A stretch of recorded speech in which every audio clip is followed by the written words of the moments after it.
Drama serial Noor Jahan की next आने वाली एपिसोड में आप देखेंगे कि जैसे ही नूरबानो के बाप का इंतकाल होगा तो उस पर नूरबानो बहुत ज़्यादा रोएगी, लेकिन एकदम से उसे याद आएगा कि उसके बाप ने उससे कहा था कि उसे बदला लेना है, इसीलिए वो सब्र और तहम्मुल से काम लेगी और मुराद को आखिरकार वो उस चीज़ का मोहरा बनाना शुरू कर देगी और वो कहेगी कि मुराद अब मुझे समझ आ गई है कि तुम्हें किस तरह से हैंडल करना है और मैं तुम्हें तुम्हारी माँ के सामने एक दिन ज़रूर खड़ा करूँगी। इसीलिए वो मुराद से कहेगी कि तुम मुझे तन्हा नहीं छोड़ोगे, जिस पर मुराद भी सोचेगा कि इस वक्त ये बहुत ही दर्दनाक लम्हे से गुजर रही है, मुझे इसको तन्हा छोड़ना बहुत ही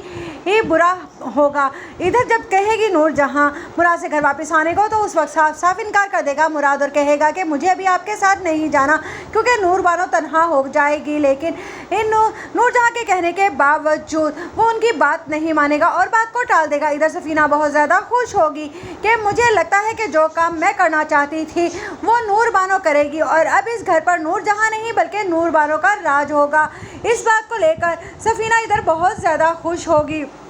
उधर जैसे ही देखेगी नूरबानो कि आखिरकार मुराद यहीं पर रुक गया है तो वो खुश हो जाएगी कि पहली चाल मैंने चल दी है और अब आगे जीत मेरी ही होगी, नूरजहां को तो मुझे मात देनी ही होगी। इधर से फिर से गुम हो जाएगा अपनी मोहब्बत की यादों में। जैसे ही आएगी सुम्बुल वहाँ पर तो कहेगी सफीना उससे कि क्या बात है, आप मुझे कुछ मुस्कुराते हुए नज़र आ रहे हैं, जिस पर कहेगा सफ़ीर मुझे कुछ पुरानी बातें याद आ गई, जिस पर सुम्बुल फिर से उदास हो जाएगी और सोचेगी कि यकीनन सफ़ीर को अपनी पहली मोहब्बत ही याद आई है, वरना वो मेरे साथ तो इस तरह से कभी भी नहीं हंसे। इधर और मुराद का बड़ा भाई आकर चिल्लाना शुरू कर देगा नूरबानो पर और कहेगा कि तुमने आखिरकार मेरी माँ को दुख क्यों दिया, जिस पर कहेगी नूरबानो मैंने कोई दुख नहीं दिया है, ये आप किस तरह से बात कर रहे हैं भाईजान, जिस पर वो